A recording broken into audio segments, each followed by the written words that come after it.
En Cuba, la gente es cada vez más pobre. Hay organizaciones que hablan de más de un 80% de la población cubana que vive en la pobreza y algunos más conservadores hablan de más del 70%. La pobreza es un fenómeno extendido en el país, pero escasamente abordado por los medios de propaganda del Partido Comunista. Las veces que han decidido hacerlo, lo han hecho romantizando el asunto o simplemente hablando, como diría el bacán de la vida, de la pobreza en Chipre. Hoy estaba andando ahí a las 6:30. El problema de la bolsa de valores de Chipre. ¿Qué coño me interesa mi Chipre? En ese proceso de romantización o relativización de la pobreza, los eufemismos, como siempre, han sido protagonistas. Ejemplo de ello es el reportaje casi novelado publicado recientemente por Cuba Debate, en el que se reconoce la existencia de deambulantes en Cuba, a los que se les llama, desde el título y en forma muy novelesca, errantes en su propia tierra. De pobreza, vulnerabilidad y el uso de eufemismos u omisiones al respecto de los aparatos de propaganda cubanos estaremos hablando en este video. Si quieres saber más, con datos, qué es ser pobre en Cuba y cuántas personas pueden estar en esta condición en el país, acompáñame hasta el final. Recuerda que puedes apoyar lo que hacemos enviándonos donaciones puntuales a través de nuestra cuenta de PayPal o enviándonos también estrellas monetizadas si nos ves a través de Facebook, o un gracias o un super chat si nos ves a través de YouTube. Igualmente te pido que consideres la posibilidad de hacerte miembro del canal o simplemente suscribirte si no lo has hecho hasta ahora.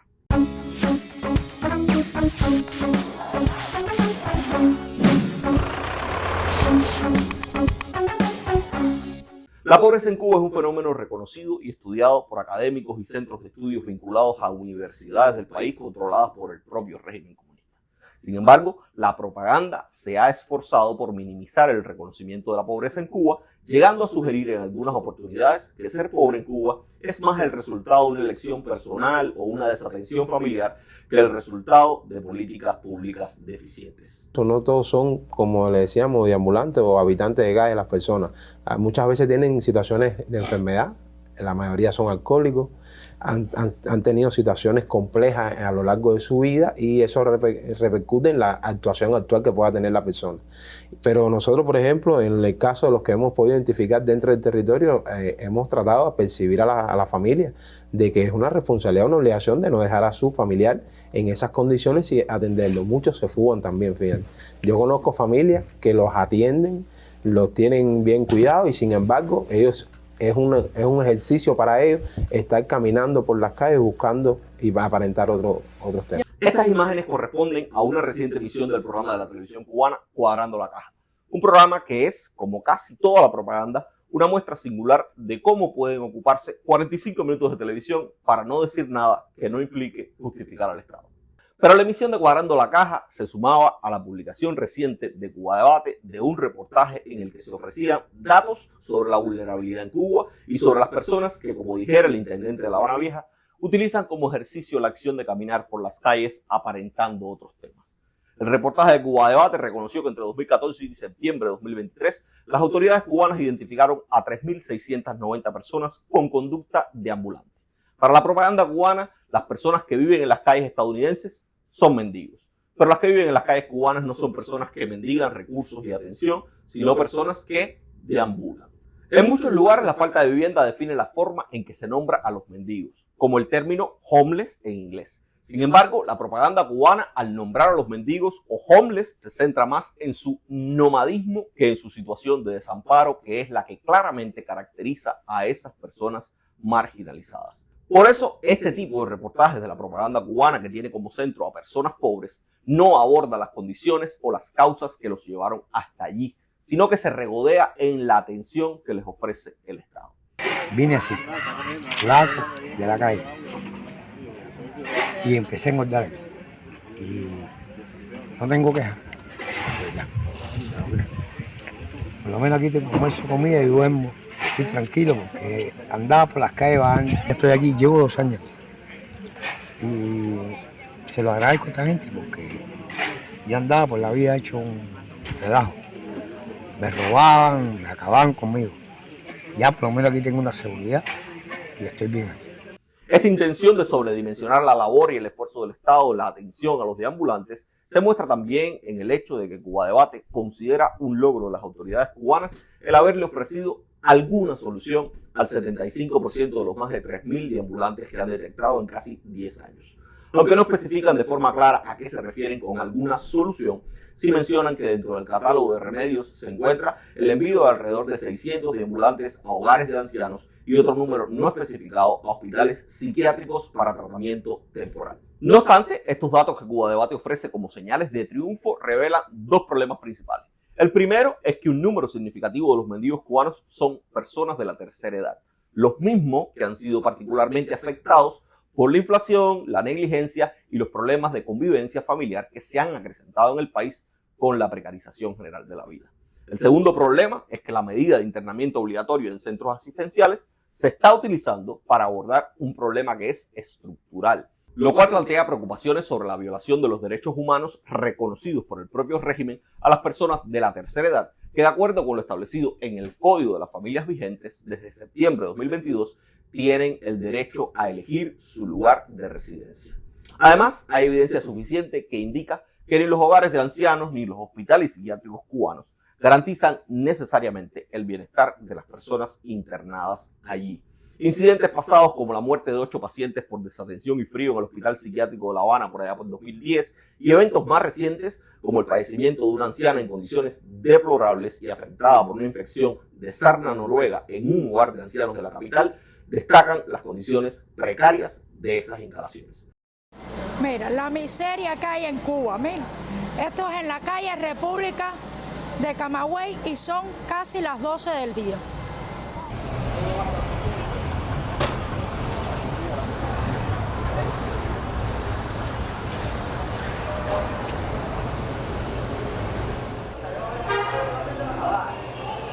Estas imágenes evidencian la existencia de pobreza extrema en Cuba, una realidad que el discurso oficial ha negado o minimizado, respaldándose en diversas formas de medición y enfoques favorables al propio régimen. Un ejemplo destacado es la adopción por parte del gobierno cubano y sus medios de propaganda del índice de pobreza multidimensional global como la única medida válida para evaluar el fenómeno de la pobreza y la vulnerabilidad del país. Este índice, respaldado por las Naciones Unidas como parte de la Agenda 2030 y los Objetivos de Desarrollo del Milenio, busca abordar las controversias en torno a la medición de la pobreza, considerando diversos aspectos que reflejan las distintas perspectivas sobre el bienestar y la pobreza. Hasta la introducción del índice de pobreza multidimensional, coexistían diversas visiones sobre cómo medir la pobreza. Quizás una de las más famosas es la perspectiva financiera del Banco Mundial, que establece como extremadamente pobres a aquellas personas que viven en el mundo con menos de 1.90 dólares americanos diarios. Pero también había quien argumentaba que la pobreza no puede limitarse únicamente a cifras de ingresos, ya que el bienestar incluye oportunidades como acceso a educación, salud y una vida plena. Un pensador contemporáneo tan importante como el profesor de Harvard, John Rawls, propone un abordaje intermedio que propugna que el nivel de bienestar y no de pobreza de las personas debe medirse no solo por el acceso a bienes sociales primarios como la salud y la educación, sino también por la capacidad de acceder a bienes materiales y ejercitar derechos políticos como la libertad y la autodeterminación. Para tratar de consensuar estas diversas perspectivas, la Universidad de Oxford desarrolló el Índice Multidimensional de Pobreza, integrado en el Programa de Desarrollo de las Naciones Unidas y aplicado actualmente en 111 países del mundo. El índice multidimensional, con 3 dimensiones y 10 variables relacionadas con la salud, educación y condiciones de vida, presenta un complejo mecanismo de cálculo de la pobreza. Aceptado hasta hoy por el gobierno cubano, solo por los números favorables que ofrece su propaganda, este modelo posiciona a Cuba entre los países con menos pobres del mundo, a pesar de las denuncias diarias de la ciudadanía y de múltiple evidencia empírica que demuestra lo contrario. Según el índice multidimensional de 2023, Cuba ostenta un índice de 0.003, considerándolo uno de los países menos multidimensionalmente pobres a nivel mundial. De acuerdo con las cifras publicadas como parte de su más reciente informe, los redactores del índice consideran que solo el 0.1% de la población cubana vive en pobreza multidimensional severa y solo el 2.7% es vulnerable. Comparado con naciones como Sudán del Sur y Nigeria, donde casi el 80% vive en pobreza extrema, o Guatemala con un 15%, los datos de Cuba, que ofrece el índice multidimensional de pobreza, parecen nada alarmantes. A nivel provincial, de acuerdo con el índice, Matanzas es la provincia de mayor pobreza extrema del país, con un 0.8% de su población en esa condición. Y Granma tiene la mayor población vulnerable, con un 5.7%. Y es precisamente el término vulnerable otro de los que la propaganda cubana utiliza como un eufemismo. Es verdad que el término vulnerable está mundialmente reconocido, pero en el caso cubano, hasta los propios académicos defensores del sistema han reconocido que ha sido empleado como un eufemismo para evitar hablar de pobreza. ¿Qué entendemos por vulnerabilidad? ¿A qué nos referimos cuando decimos vulnerabilidad? ¿Es un eufemismo acaso de otro término? Bueno, yo pienso que en Cuba en cierta medida ha funcionado como un poco de eufemismo, ¿no? En Cuba siempre se ha evitado hablar de pobreza, hay que decirlo, es uno de los debates de la históricos, tanto de la agenda pública cubana como de la academia en específico. Hablar de pobreza se ha evitado también por las características específicas de la manera en que se configuran esos procesos en Cuba, que no son homologables a los otros países, porque estamos hablando de un país que tiene una serie de políticas universales, una serie de derechos de salud, educación, que generan un piso diferente en comparación con los de otros países, ¿no? Entonces, eso ha generado que, bueno, otros términos se hayan ido priorizando y se hayan ido prefiriendo. La antropóloga Caroline Moser defiende la idea de que la pobreza es un concepto concreto y medible, mientras que la vulnerabilidad refleja las probabilidades de que las personas ingresen o salgan de la pobreza. Pero si miramos esa aproximación de Moser, hasta el término vulnerabilidad es mal empleado por el aparato de propaganda cubano y la burocracia.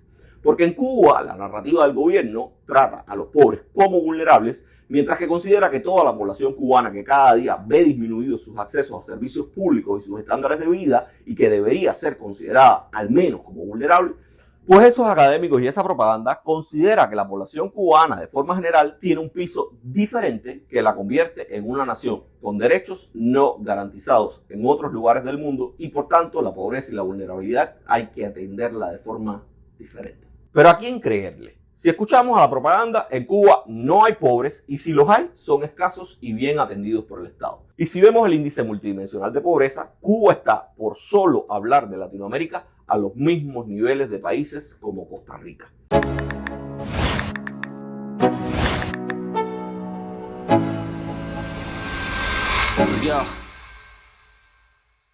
En Cuba hay muchos pobres y en su inmensa mayoría la gente es vulnerable. De la propaganda ya no vale ni la pena hablar. Es un sistema de comunicación que busca defender los intereses de un partido político que prefiere desconocer la existencia de gente pobre en Cuba. No se le puede creer a la propaganda casi nada, y mucho menos si tiene que ver con la pobreza de la gente en el país.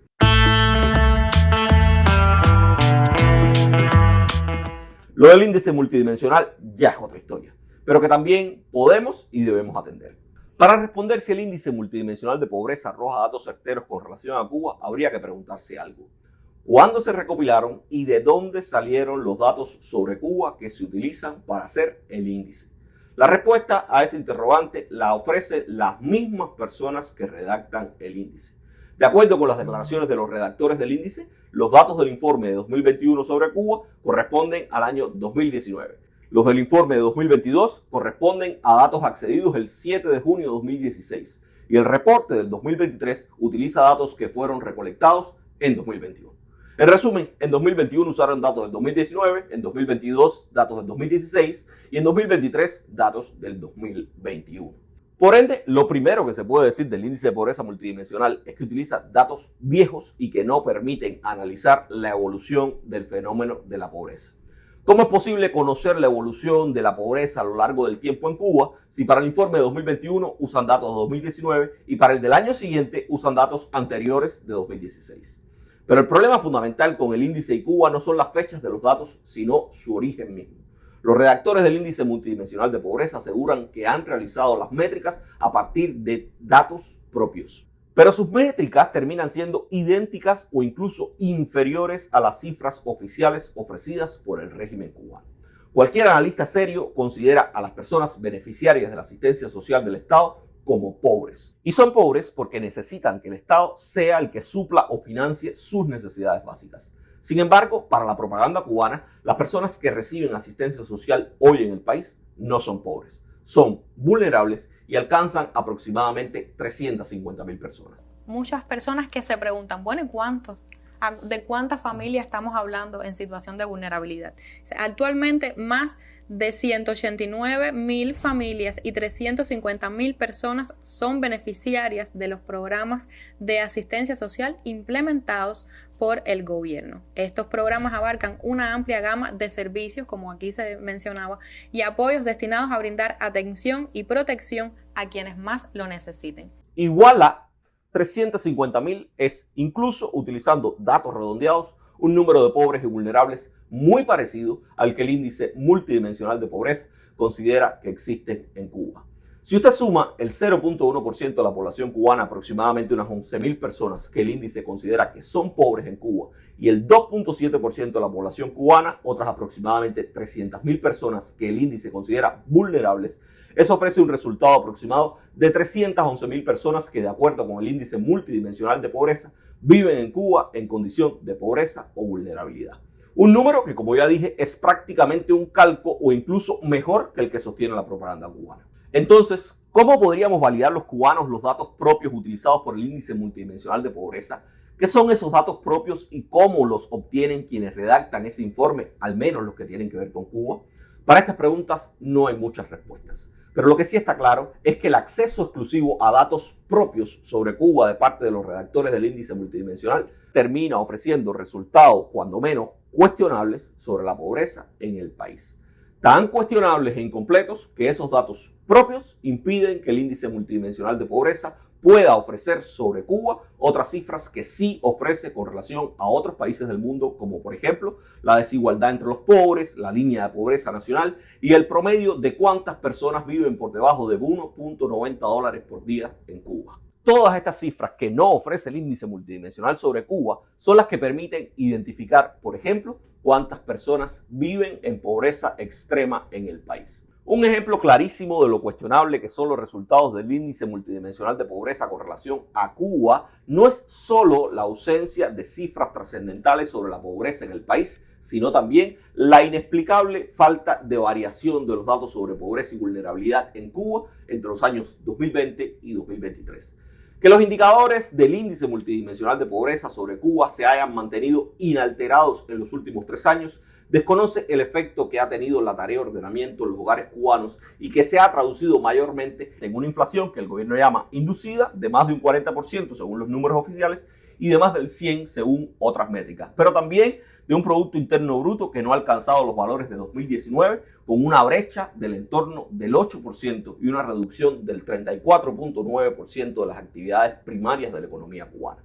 Y hago estos señalamientos para no hablar de las actividades sociales que con relación al 2019 se encuentran hoy en Cuba en valores negativos de un menos 4.9%, y tampoco quiero hablar de las actividades secundarias de la economía que con relación a igual periodo se encuentran también en valores negativos del menos 20%. Y todo esto lo hago usando las estadísticas oficiales que no hay quien se las crea, pero que aún así reconocen un desastre que cada vez es más difícil ocultar. Esta realidad, sin embargo, no es reflejada por el índice, lo que sugiere que las informaciones accesibles para las organizaciones internacionales no reflejan la realidad cubana ni ofrecen una perspectiva precisa de los niveles de pobreza y vulnerabilidad presentes en Cuba hoy. Esto se llama hambre. Todo el mundo no tiene familia afuera.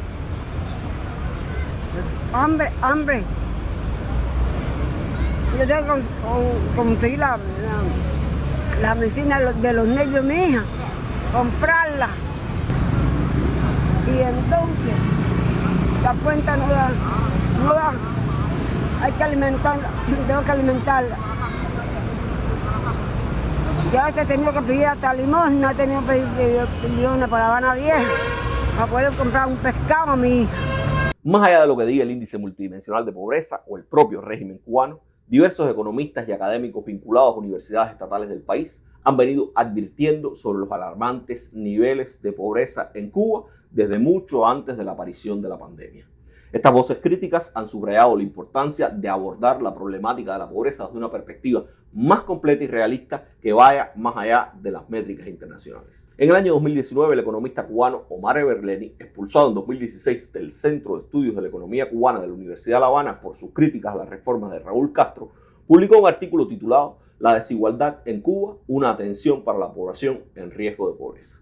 En este análisis, Eberleni reveló estimaciones que indican que en 2016 un hogar promedio de 3 personas en Cuba necesitaba un ingreso equivalente a 3 salarios medios anuales para cubrir sus gastos, considerando a casi la mitad de la fuerza laboral estatal cubana como vulnerable. Para Eberleni, en la Cuba de 2016, aquellos que viviesen en un núcleo familiar cuyos ingresos totales fueran inferiores a los 2.245 pesos cubanos debían considerarse pobres. Extrapolando esa cifra, argumentó que aproximadamente el 41.7% de la fuerza laboral estatal cubana, más de medio millón de personas, corría el riesgo de ser o convertirse en pobre. Utilizando esta cifra y asumiendo que un núcleo familiar cubano promedio consta de 2.9 personas, Eberleni señaló que esto resultaría que en 2016 un total de casi 4 millones de personas que dependían de salarios estatales vivían en hogares pobres. Si a este número se le sumaban los cerca de 160.000 pensionados que en 2016 tenían una pensión media equivalente al 31% del salario medio y los cerca de 180.000 beneficiarios de la asistencia social que por definición eran considerados pobres al depender del Estado para sobrevivir, Eberleni concluyó que alrededor de 5.700.000 personas, equivalentes al 51% de la población del país en 2016, podían ser consideradas pobres. Pero estas son estimaciones de hace 8 años y corresponden a un periodo en el que las autoridades cubanas aún no habían implementado la conocida tarea de ordenamiento. Al analizar otro artículo del mismo autor publicado en febrero de 2023 y titulado "El costo de la vida en Cuba", se evidencia no solo un aumento en la línea de pobreza, sino también en las privaciones en el acceso a servicios básicos y de oportunidades de esparcimiento y progreso. Aunque el artículo de Eberleni de 2023 se centra en el costo de la vida, estableciendo parámetros como alimentos, remuneración mínima, índice de precios al consumidor y costo de la canasta básica, entre otros, de su lectura se comprende fácilmente la complejidad que enfrentan los padres para llevar a sus hijos a la escuela, mantener la salud de un adulto mayor y garantizar una alimentación adecuada. Si los datos de 2016 estaban duros, los de 2023 son aplastantes. Porque a pesar que en el 2020 se produjo un aumento de los salarios y pensiones, en 2023 la jubilación promedio en el país no superó los 1.528 pesos cubanos mensuales, el salario mínimo se ha establecido en 2.100 pesos mensuales, el salario promedio de un profesional en el ámbito de la salud y la educación superior ronda los 6.000 pesos mensuales y el salario promedio en el país se sitúa alrededor de los 4.000 pesos mensuales. Pero a pesar de que los salarios promedios no superaban los 4.000 pesos, según los cálculos de Eberleni, a principios de 2023, un núcleo de 2 personas necesitaba unos 32.000 pesos cubanos mensuales por persona para cubrir gastos elementales. Eberleni también aseguró que a inicios de 2023 los costos de la canasta básica alimentaria de ese mismo núcleo de 2 personas ascendían a un total de 13.651 pesos cubanos. En otras palabras, en febrero de 2023, una persona necesitaba ganar más de 3 veces el salario medio del país para alimentarse adecuadamente. Lo más preocupante no son solo estas cifras que evidencian las vulnerabilidades y la pobreza que enfrentan los cubanos hoy en día, sino la falta de esperanza de que se detenga la precarización de la vida en el país. En marzo de 2024, Eberleni publicó en La Joven Cuba un texto en el que reconoce que en un año el costo de la canasta básica alimentaria se había incrementado en aproximadamente un 68% en el país, mientras que los salarios no habían experimentado ningún cambio. Eberleni estima que en marzo de 2024 la canasta básica alimentaria para 2 personas rondaba los 19.975 pesos cubanos. Muchos apologetas del régimen cubano podrán decir que estos números son fríos y no contemplan, como sí lo hace el índice multidimensional, el acceso a servicios como la salud, la educación o la vivienda, y que esos servicios en la Cuba socialista actual están garantizados. Pero las muestras de que los servicios básicos que otrora fueran calificados como conquistas de la revolución están a niveles de depauperación alarmantes no han sido solo aportadas por la prensa independiente y la propia ciudadanía, sino que han sido resaltadas también por estudiosos y sociólogos adscritos a universidades oficiales cubanas desde hace mucho tiempo. Y claro, de esas investigaciones Cuba Debate no habla. No habla de que, por ejemplo, desde 2013, la doctora Ania Pupo Vega, profesora de la Universidad de Holguín en Cuba, ha alertado sobre las precarias condiciones de vida en comunidades rurales, como se evidencia en su estudio sobre el poblado de Monte Alto en Holguín. Este estudio resalta problemas relacionados con el acceso y la calidad del agua potable, la falta de electricidad, los caminos deteriorados, viviendas de baja calidad, escasa tecnologización y cuestiones sociales como alcoholismo y violencia contra la mujer.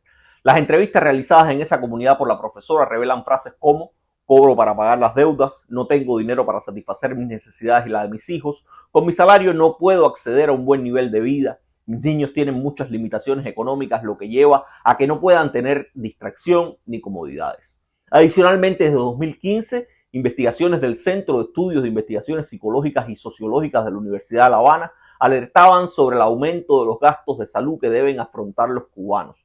Un estudio de caso en el barrio San Isidro de Centro Habana destacaba cómo los gastos en salud creaban un círculo vicioso que afectaba la capacidad de planificar un futuro con bienestar familiar. Los resultados de esta investigación del CIPIS, desarrollada en el 2015, arrojaron que en 2013 los gastos de salud de 40 familias de San Isidro ocupaban el primer lugar en la estructura de gastos y en segundo la compra de alimentos.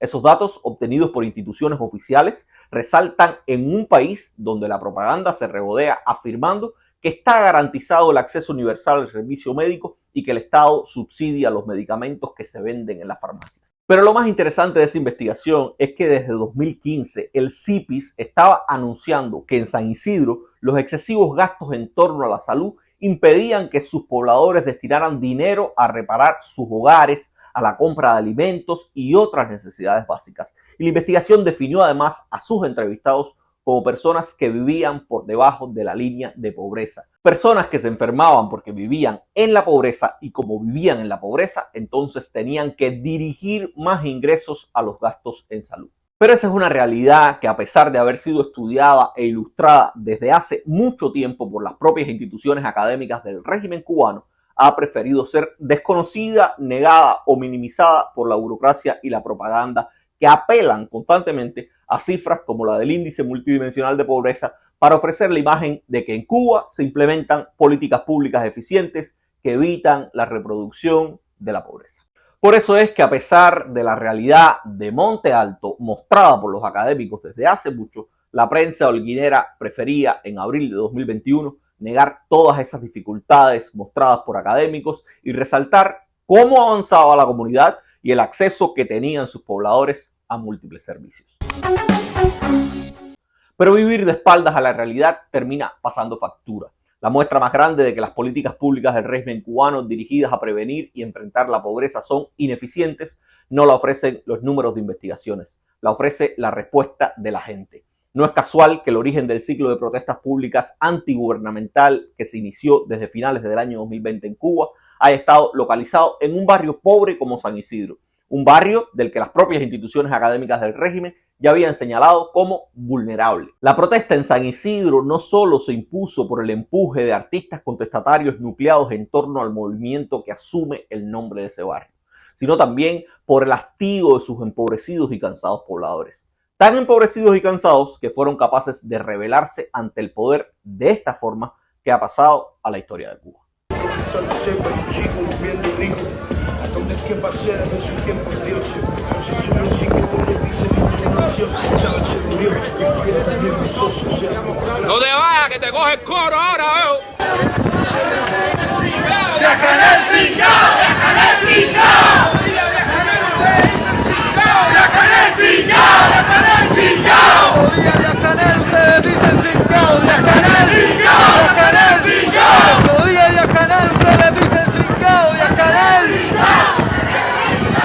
Este ciclo de protestas, tal vez iniciado un poco antes de 2020, alcanzó claramente su punto culminante el 11 y 12 de julio de 2021, cuando miles de cubanos salieron a las calles para expresar su inconformidad con la pobreza que experimentan.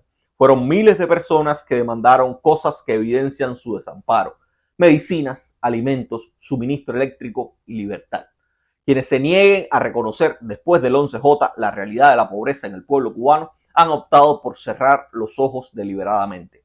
3 años después, las alertas deberían multiplicarse en la Cuba de 2024, cuando la situación parece ser peor. La percepción de la población no engaña, y a los datos económicos y sociales aportados por los académicos oficialistas cubanos, hoy se suman las contribuciones de la sociedad civil cubana. El informe sobre el estado de los derechos sociales en Cuba del año 2023 y redactado por el Observatorio Cubano de Derechos Humanos, que está basado en entrevistas a más de 1.300 personas en 75 municipios de Cuba, utiliza métricas relacionadas con algunos de los parámetros del índice de pobreza multidimensional. El documento respalda las investigaciones del CIPIS sobre los gastos en salud y destaca que más del 80% de los encuestados considera insuficiente la inversión pública en educación, vivienda, agricultura, alimentación y salud pública, superando el 90% en el caso de las cuestiones alimentarias y de salud. El estudio revela que el 15% de la población ha consumido medicinas vencidas, mientras que el 32% de los encuestados que necesitó medicamentos no pudo obtenerlos debido al costo o la escasez.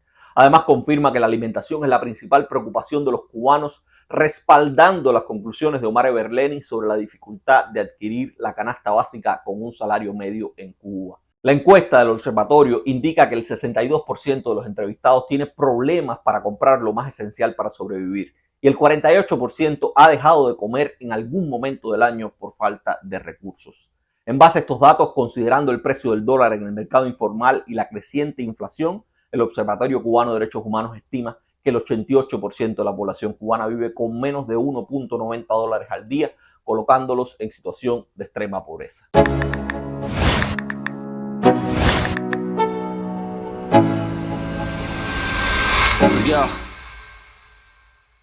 Puede que muchos de los que vean este video sigan apostando por vivir en el pueblo y no ver las casas. Puede que digan que estos números son mentiras, que son pagados por el imperio. Pero más allá de eso, los invitaría a pensar en el hecho de que la muestra más clara del desastre en el totalitarismo es el silencio de su propaganda. Los totalitarismos no solo desvirtúan la información, sino que además la callan, incluso cuando la crisis es extrema. El ejemplo más clásico es quizás el manejo que hizo el Partido Comunista de la Unión Soviética del desastre de Chernobyl. Por eso es ilustrativo el silencio de la propaganda cubana con relación a la pobreza en el país. Porque reconocerlo y abordarlo seriamente implicaría reconocer también el fracaso del modelo de desarrollo socialista que tienen que defender por indicaciones del Partido Comunista. Si alguien tiene alguna duda de lo que digo, puede remitirse a una investigación recientemente publicada por 2 profesores de la Universidad de La Habana y del Instituto Internacional de Periodismo José Martí, ambas organizaciones vinculadas al régimen cubano. La investigación de Giovanni Fernández Valdés y Mariana Camejo tienen como tema el tratamiento a la pobreza y la vulnerabilidad en el discurso periodístico del medio oficialista Cuba Debate. Los investigadores reconocen que entre diciembre de 2022 y enero de 2023, Cuba Debate publicó 33 textos con 57 menciones a la pobreza. Pero en esos textos los términos pobres y pobreza fueron mayormente usados en abstracto para referirse a generalizaciones en el sentido de los pobres del mundo o los países pobres. No hay referencias a personas en situación de pobreza en Cuba. Solo 2 textos refieren a la isla como país pobre y lo hacen en el contexto de señalar los logros de la ciencia cubana con las vacunas contra el COVID-19 y en ambas ocasiones en la voz de una misma persona. La investigación también arrojó que en todo un año solo 2 textos de Cuba Debate tuvieron como tema principal la pobreza y lo hicieron desde una perspectiva cuantitativa y estadística y para hablar de realidades foráneas y no cubanas. Uno de esos textos es dedicado a analizar un auxilio financiero a los pobres aprobado por el presidente Lula en Brasil y el otro tiene que ver con la posición general del ministro de Relaciones Exteriores cubano con relación a un informe de Oxfam sobre la pobreza. Un informe que además ni tan siquiera habla directamente sobre la situación y que lo que hace Bruno y Cuba Debate es asumir como solución al problema de la pobreza mundial una de las tantas propuestas hechas por Oxfam en su informe: aumentar los impuestos a los más ricos. En fin, la visión de Cuba Debate, que es la visión del Partido Comunista, es que Cuba y los cubanos solo somos pobres cuando hay que resaltar los logros del gobierno y la capacidad de crear y vencer a pesar de las trabas que otros imponen. Pero más allá de ese contexto, la pobreza solo existe fuera de las fronteras cubanas. Sin embargo, hoy sabemos que nunca la palabra estuvo más lejos de la verdad. Negar el fenómeno no lo hace menos evidente. Por el contrario, solo contribuye a que la realidad les explote en la cara. Y mientras más tiempo se contenga esa reacción de los empobrecidos, más explosiva puede ser la respuesta. Si te gustó, recuerda darle like y compartirlo. Si no quieres hacerlo directamente en tus redes sociales, al menos envíale el link a tus amigos y familiares para que puedan verlo. Recuerda que nuestra misión es llegar a la mayor cantidad de cubanos que sea posible. Para eso necesitamos que nos apoyes, suscribiéndote al canal de YouTube, haciéndote miembro, enviándonos donaciones puntuales a través de PayPal, Superchat y gracias monetizados si nos ves desde YouTube o estrellas si nos ves desde Facebook. Por lo pronto, yo me despido y nos vemos en la próxima entrega.